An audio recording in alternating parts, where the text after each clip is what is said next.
This is my 1974 Corvette Stingray project. I bought this a little over 8 months ago in rough shape and with a 50-year-old, barely running, very tired engine and transmission. And it's my opinion that cars like this are meant to be driven. So that's why I decided to do an engine swap on this guy. And today it's finally done.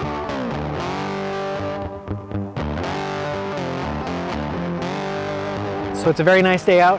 Let's take it on a quick cruise and I'll go over all of the stuff that I did.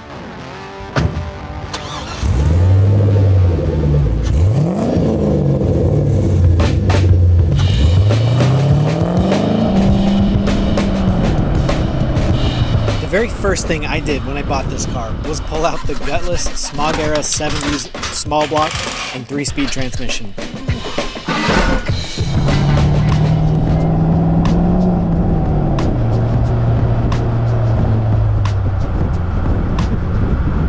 Then I went out and bought a 2003 GMC Yukon with 99,000 miles on it for $2,400 and pulled out its 4.8 LS V8 and 4-speed transmission.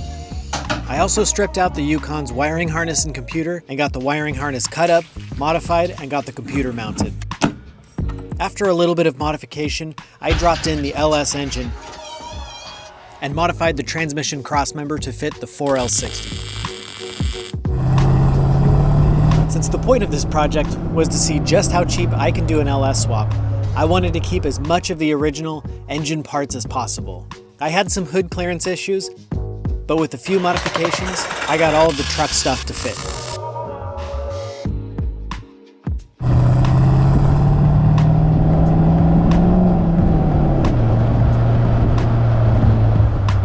Next, I moved on to the fuel system. I replaced my gas tank with a Tanks Inc. fuel injection setup and ran a second fuel return line.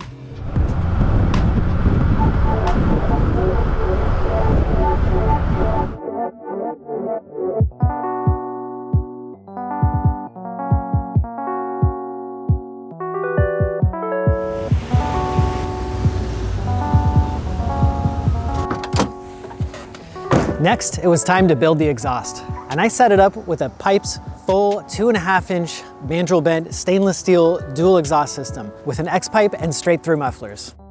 And it sounds freaking awesome.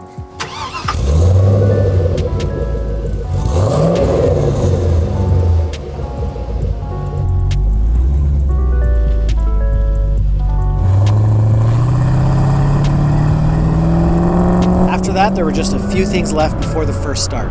I made some custom power steering lines, integrated the Yukon's drive-by-wire gas pedal, and unlocked the ECU with HP tuners. Next, it was time to work on the interior. I added 3-point seat belts, a backup camera, converted my gauges to electronic, and turned the entire interior black. And then I took the Corvette on its first long shakedown run and drove it over 100 miles out to the desert to get it dyno tested.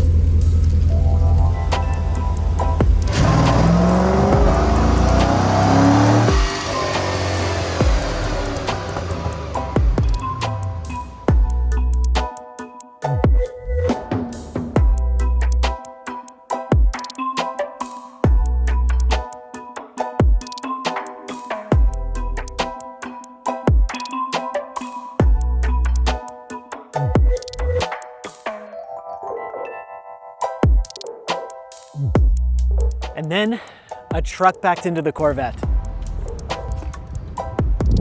And it disappeared off the channel for a couple of months. In that time though, I rebuilt my garage. I built a Fiero. I finished the Honda. And the Corvette got a brand new rebuilt front end paint job. Looks good, except for that handprint right there. Now, just like with my Mustang, you can rent this Corvette. If you're in the Los Angeles or Southern California area and you want to rent this bad boy, go to noboltsleftbehind.com for the details. And just like the Mustang build, all of the rental proceeds are going to go straight into my builds and supporting the channel. If you're not in the LA area and you want to support the channel, consider subscribing. It really helps me out, but honestly, just you guys hanging out, watching the videos, I really appreciate you. That's good enough for me. and I'll see you on the next one.